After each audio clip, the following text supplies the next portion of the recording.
I love being reintroduced to a new version of the band that slaps just as hard as their original material, and that's what we fucking got here.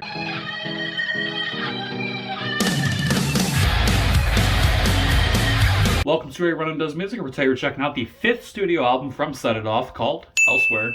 I followed the band ever since I discovered the usual batch of songs that every emo kid found in the early 2010s, stuff like The Show Must Go On by Famous Last Words, several Ghost Town songs, and of course the song that caught me from Set It Off was the grand finale off their debut album Cinematics. I was instantly hooked, but even when I enjoyed the later albums from the band, I could never really find an album that had that same sort of energy, that undeniable, just, I guess greatness would be the best word, that the first album had. Duality was okay, Upside Down, my least favorite, but still had a lot of catchy songs. Midnight was a big step up in production, but for as much production as there was, it almost felt overproduced at times, outside of very slim moments. And now we come to this new album, so how does the new album make me feel? Well, while Cinematics had a shit ton of immediately, undeniably high-impact songs, and the other 3 albums coming after that didn't quite have as many hits, this album, is ripe with hits. So let's get into it. Elsewhere is proof of one thing above all else. It's the proof of years of experimenting and perfecting the band's sound,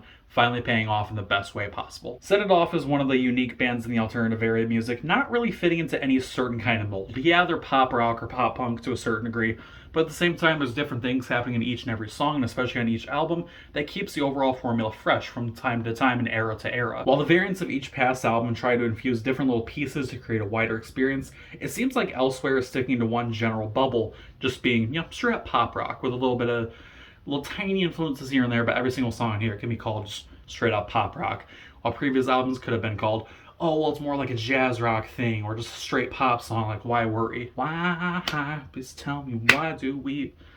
And it stuck in my head. Woo! It's hard to describe exactly what the full vibe is outside of that, but it's effortlessly catchy, and the album has a whole lot of small touches within different songs to really keep things, again, fresh, unique, and finally feeling like it immediately has an every song is a hit atmosphere. I want to talk about how, just for a quick second, like a song like Taste of the Good Life, it draws out certain words and verses and creates an inherent drawl. There's a lot of like stutter verses happening where it's like gets the song going like this. There's no real way to explain what the actual type of vocalization they're doing is without really playing a clip, otherwise I sound like an asshole, so just go with it there.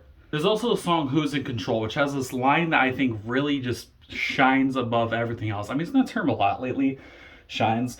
This line makes the song stand out more than a lot of the other songs on the album. How's that for a different verbiage? The song is already very lyrically strong outside of its gimmick, and when you go further into the gimmick and the source of the song's inspiration, you get a line such as this. Open up the box and pull the string. Am I just a musical machine for ransom? It's straight to the point and yet still worded in a way that provokes thoughts all the same. It's equally Cody Carson saying, hey, the music industry is a fucking nightmare.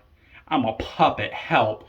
And also Cody saying, hey, interpret the second one. Another way that quick line in the verse, and that verse overall, as well as the song overall, is embellished on and made even more impactful is the fact that Cody switches up his delivery from bright and energetic and cheerful, then into the chorus, and then lead up from verse to chorus, he starts to get a little slower with his delivery and a little more drawn out. It's no secret that SIO knows how to make catchy music. At least one song from each album finds its way onto thousands of emo and alt kids Spotify playlists with no effort at all. And it's stunning how even this album with 16 tracks manages to keep a listener's attention, both in my personal way and my critical way, from song to song, making me go, okay, I can bob my head to this, or okay, I can really bob my head to this. There's effortless catchiness all throughout the album. I think an underlying part of this is due in part to the bassist. This bassist being Mike Green, replacing the former bassist whose name we will not be talking about. I think Why Not Me is a song that represents this contribution the best, with how the bass brings the chorus in and carries it on its back all throughout. This is largely a lyrical song too, so to have an instrumental member, and especially an underrated part of any band being the bassist, carry the song just as heavily as Cody does in the lead singer role is beautiful to see. Cody gets several spots to offer his talents up, of course, more than the rest being, again, he's the lead singer. He's kind of in the middle and ahead of the pack. It's just how bands work. I think the song Playing with Bad Luck feels like a definite track to pick out, with it being a song that feels very classic to the Set It Off formula. It's a song that feels like it could have easily been on Cinematics or even any of the 4 albums previous. I keep saying songs instead of albums, what's wrong with me? It's a song that, again, has a classic vibe, but feels modern at the same time, which is not an easy feat to do.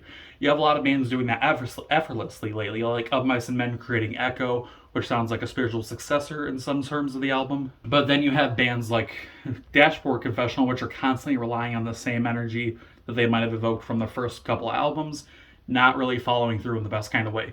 So to see Set It Off do something like this is art form in its best fucking representation. Going back to Playing with Bad Luck though, the sound of it, the way it's structured, the story being told all feels very familiar and like it could have came from that debut album, or even Duality more so. I'm feeling very cinematics or very Duality vibes here. And it's just really fucking great, all said and done. Another song that feels like Cody taking his performance up to 11 comes earlier in the album in the appropriately titled Loose Cannon. This song is more subdued on a surface level. It has an almost sinister undertone that harkens to the vibes that the last album, Midnight, had. So I think that's a really good thing to talk about. Overall, this is the first time I've walked away from a Set It Off album since the debut with an overly positive attitude. Every single album before, I liked them. They were good albums, but I had one or two things that made me go, man, this wasn't the best, but this album, I'm feeling overly positive about it. So, for that reason, the reasons I've talked about above, Elsewhere by Set It Off gets a 7.9 out of 10. And that's your review. Let me know what you guys think down in the comments section below. How long have you been listening to Set It Off? Do you enjoy this album? What's something you loved most from this album, like a favorite song? Let's get a conversation going in the comments. Most importantly, have a good day, stay hydrated. I'll see you next time.